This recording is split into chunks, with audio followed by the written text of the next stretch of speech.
So now let's see how we can import out bookmarks from a bookmark file. So if you have exported a bookmark file, and if someone else has sent you a bookmark file and you want to import it into Google Chrome, then what you have to do is you have to go on to the top right and click on this three dot icon. So once you do that, you can go around into bookmarks and then you can go to bookmark manager. So once you do that, you can see that on the top right, you can go around and click on organize and then you can click on import bookmark.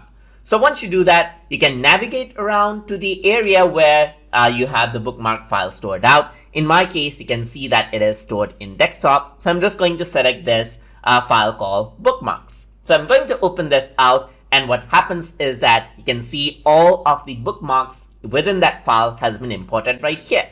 If I were to actually go around and double click on the bookmark file, you can see that it is the same links. It's the YouTube, Wikipedia, Google, and Inbox, and there's YouTube, Wikipedia, Google, and Inbox. And that is how you can import out bookmarks from Bookmarks file inside of Google Chrome. So hope you guys learned something as always. And as always, please like, comment, share, and subscribe.